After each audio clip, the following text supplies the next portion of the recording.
अथक परिश्रम घेतले, पाठपुरावा केला, शिक्षण मंत्र्यांना भेटली, त्यानंतर आपल्या पालकमंत्र्यांना भेटली आणि त्यासाठी मी आमच्या सुनबाईचं सुद्धा कौतुक करते. इंद्रायणी केलं बरं का तुझं कौतुक. आमच्या सुनबाईंनी मोहितरावांना चॅलेंज दिलं आणि आता ती ते चॅलेंज पुरं सुद्धा करते. इंद्रायणी तुझं कौतुक बरं का त्यासाठी सुद्धा. पण आपलं चॅलेंज पूर्ण करण्यासाठी तिनं गावच्या लेकरांचा बळी देऊ नये इतकंच माझं म्हणणं आहे. शाळेची जागा ही भूताच्या माळावर आहे हे कोणीही विसरता कामा नये आणि ही जागा लेकरांसाठी जीवघेणी ठरू शकते.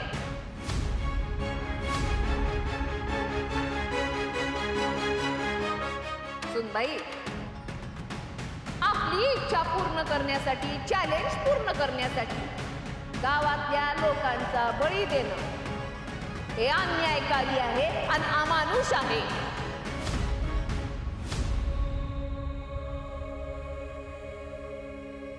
हाता मोहितरावांना हे काय माहिती नसेल का? पण मोहितरावांनी हे त्यांना माहिती असून सुद्धा शाळा तिथं उभारण्याचं नाकारलं. कारण ती शाळा उभारणं धोक्याचं ठरू शकतं हे त्यांना माहिती होतं. मोठं यश येतं तेव्हा मोठ्या जबाबदाऱ्या पण येतात आणि म्हणूनच आपण असा धीरोदत्त लोककल्याणकारी सरपंच निवडून दिलेला आहे. असा सरपंच निवडून दिल्यानंतर आपण त्याच्यावरती शंका घेणं म्हणजे ते हे त्याला काय म्हणतात ते. मोठे भाई मी बोलू? तुला माहितीये का मला काय म्हणायचंय ते? नाही मोठे भाई, तुम्हाला काय बोलायचं ते मला नाही कळलं, पण मला काय बोलायचं ते मला कळलं. 2च मिनिटं गेली, जास्त वेळ घेणार नाही. Thank you very much. आमच्या सासूबाई बोलतायत. अगं बाई थँक्यू मोठे भाई. रामकृष्ण हरी. सासूबाई पाणी देऊ? तुम्हीच प्या. विठुरायावर माझी श्रद्धा आहे आणि शिक्षणावर निष्ठा, म्हणून अंधश्रद्धेवर अंधविश्वास ठेवून मी हाती घेतलेलं शाळेचं काम थांबवणार नाही. तुम्हा सगळ्यांना मी प्रॉमिस केलं होतं विठूच्या वाडीत शाळा उभी राहणार.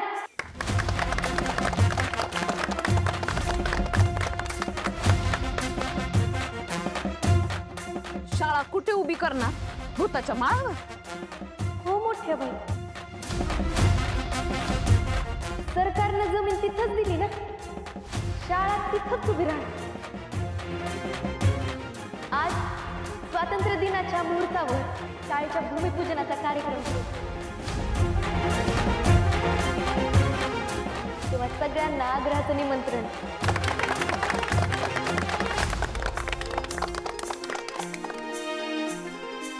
मोठ्या बाई काय बोलायली ही? आजच्या दिवशी काय अभद्र बोलतीस तू? मोठ्या बाई अभद्र काय आहे? उलट आजचा दिवस तर योग्य आहे. तिथं जर शाळा झाली तर समाजात असलेल्या अंधश्रद्धेच्या बेड्या तुटून पडतील आणि लोकांचे विचार खऱ्या अर्थानं स्वतंत्र होतील आणि भूताचा माळ विठूच्या वाडीची शाळा म्हणून ओळखल्या जाईल.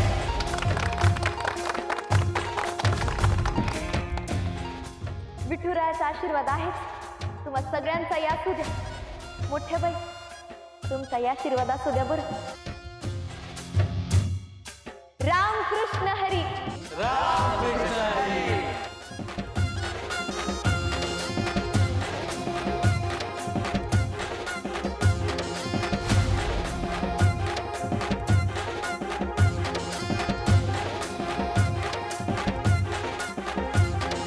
भारत माता की जय. भारत माता की जय.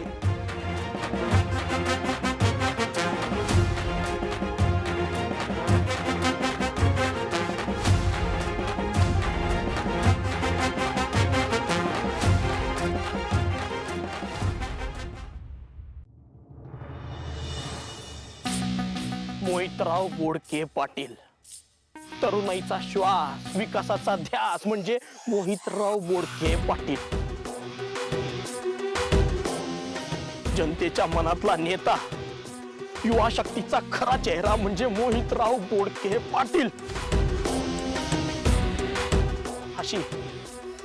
अशी घोषणा द्यायची अख्खी पब्लिक.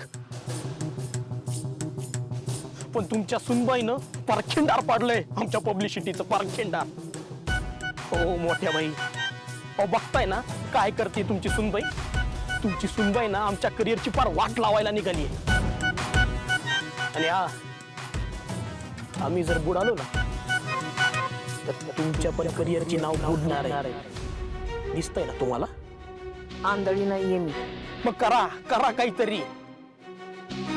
गावात जर शाळा उभी राहिली ना तर उत्पन्न धोक्यात येईल आमचं. सगळं सगळं सिंडिकेट बिघडल. पण आमच्या सरपंच पदाला जर कुणी आव्हान दिलं ना तर मग दिलं ना, आधीच दिलंय. फार कचरा करून टाकलाय तुमचा. मोठ्या बाई हा,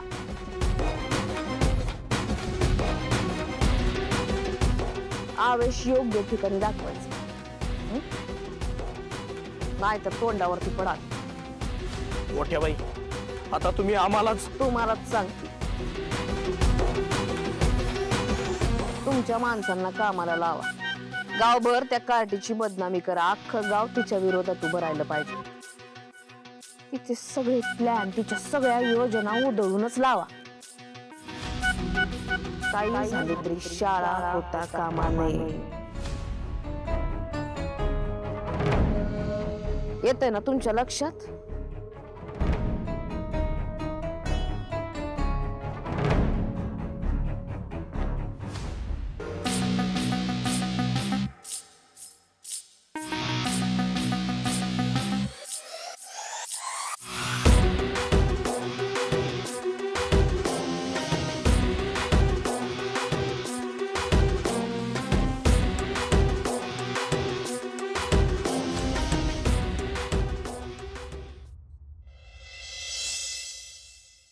इंदू, तू घेतलेला निर्णय लोकांच्या गळी उतरवणं फार अवघड आहे. त्या भूताच्या माळावर शाळा उभी करण्यासाठी लोक तयार होतील असं मला नाही वाटत. अहो महाराज, 100 पत्र पाठवून एवढ्या विनवण्या करून इतक्या मेहनतीने ती जागा पदरात पाडून घेतली. आता मागे हटणं चुकीचं आहे. हो काका, इंदूची मेहनत आपण पाहिलीच आहे. आता मागे फिरण्यात काहीच अर्थ नाही. अरे मला सगळं मान्य आहे पोरांनो, पण मनात आलं आणि घेतला निर्णय असं नको ना व्हायला. त्यामुळे आपण आपल्याच गावातल्या लोकांचा रोष पत्करून घेऊ. महाराज, तुम्ही जे म्हणताय ते मला मान्य आहे, पण आता आपल्याला सगळ्यात जास्त महत्वाचं आहे ते म्हणजे शाळा. आणि आपल्याकडे वेळ खूप कमी आहे. या 2 महिन्यात जर शाळा नाही उभारली तर हातात आलेली जमीन सुद्धा जाईल हो. आणि या सगळ्यात गावकऱ्यांचा रोष ओढावून घ्यावा लागला ना तरी चालेल, पण महागार नाही घ्यायची महाराज. हे अग्निदिव्य मी पार करणार. हे बघ, या सगळ्यामध्ये तुझ्या सोबत धोका होऊ शकतो. मला माझ्या जीवाची काळजी नाही आता महाराज.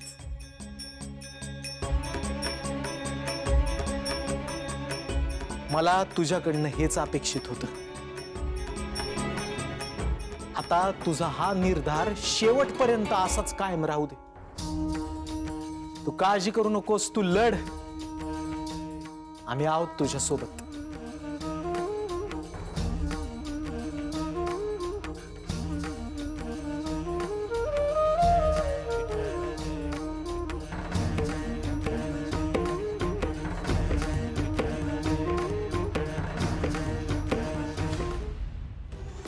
भूताच्या माळावर शाळा काढणं आपल्यासाठी डेंजर आहे. मग नाहीतर काय, आपल्या पोरांच्या जीवाचं बरं वाईट काय झालं तर. हो ना, भूत आहे ते.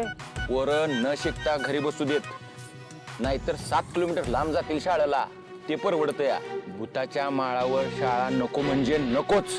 तुम्ही लाख नको म्हणा रे, पण या गावात शाळा पाहिजे, शाळा पाहिजे याचा ढोल वाजवला जातो. जागा मिळाली म्हणून भूताच्या माळावर शाळा बांधायची, याला काय अर्थ आहे का? अहो पण तुम्हाला एक गोष्ट सांगू का, त्या तांब्याजवळ एका मशाना शेजारी एकाचं घर होतं. त्या घरात आहे ना दर आमुषेला कोणी ना कोणीतरी मारायचंच.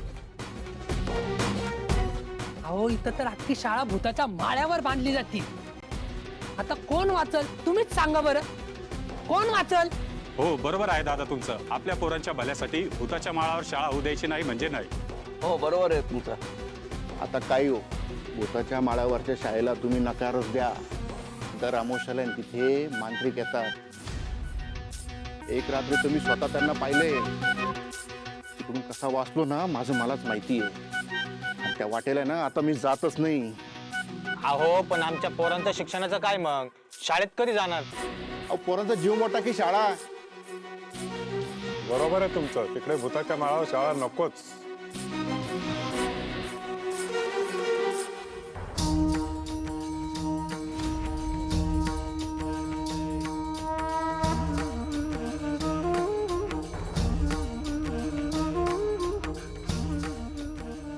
इंदू आधू, हेच ते पवित्र ठिकाणे जिथून विठूच्या वाडीतल्या मुला मुलींसाठी शिक्षणाची दारं उघडी होणार आहेत. आपल्या गावातल्या सगळ्या लहानग्यांचं म्हणजे पर्यायानं आपल्या गावाचं भवितव्य सुद्धा या जागेतून घडणार आहे. शिक्षणाची अखंड ज्योत या जागेत पेटणारे आणि त्यामुळे अज्ञानाचा अंधकार कायमचा दूर होणार आहे. आणि मुलांनो, तुम्ही शाळा शिकलायत त्यामुळे तुम्हाला शिक्षणाचं महत्व पण कळलंय. त्यामुळे आता कितीही अडचणी आल्या तरी मागे हटायचं नाही. आणि कितीही विरोध झाला तरी शाळा सुरू करायची म्हणजे करायची. विठूच्या वाडीत शाळा झालीच पाहिजे. मुलांना शिक्षण मिळालंच पाहिजे. ज्ञानाचा दिवा पेटलाच पाहिजे. गावात